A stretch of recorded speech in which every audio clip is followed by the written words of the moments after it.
مفتی صاحب کے بلا شادی کے دن جو بارات لے کر کے لڑکا جاتا ہے، دولہا جس کو بولتے ہیں، تو جیسے بارات پہنچ جاتی ہے تو کیا ہوتا ہے اس میں جو لڑکے کی سالی ہوتی ہیں وہ اس کی جوتی چراتی ہیں حضرت، اس کا کیا مسئلہ ہے حضرت؟ اس کے بارے میں بھی آپ بتا دیں حضرت۔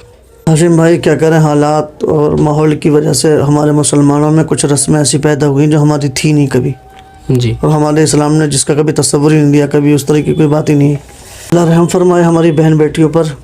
ہاشم بھائی اس میں سوائے بدتمیزی کے، مذاق کے، ہنسی ٹھٹے کے کچھ نہیں ہوتا ہے۔ بے شک۔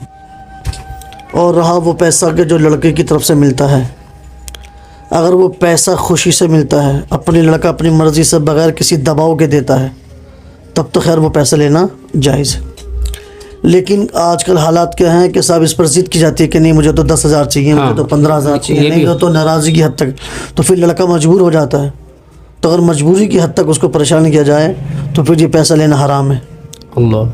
اور اگر سامنے والے کو ذلیل و رسوا کیا جائے ہے نا، تو علماء کرام فرماتے کہ ایسی جگہ پیسہ دینا کہ جہاں اپنی عزت بچانا مقصود ہو، تو ایسی جگہ پیسے دینا یہ بھی رشوت ہے۔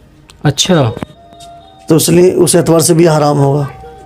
تو لہٰذا اگر خوشی سے کوئی اپنے پیسے دے دیتا ہے تو ایک الگ بات ہے، لیکن مجبور کر دینا یہ سراسر حرام ہے۔ حرام۔ اور جوتی چھپائی کیا ہوتی ہے؟ بلا وجہ کی بلا وجہ رسم ہے، غیر اور خلاف شرع رسم ہے، تو اس سے بہرحال بچنا چاہیے۔ اور ہماری بہن بیٹیوں کو پردے کا خیال رکھنا چاہیے۔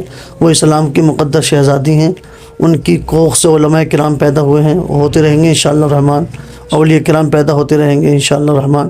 تو اس لیے اپنی عزت کا پاس و لحاظ رکھیں اور اپنے آپ کو پردے میں رکھیں، تاکہ ان کی دنیا بھی کامیاب رہے اور آخرت بھی کامیاب رہے۔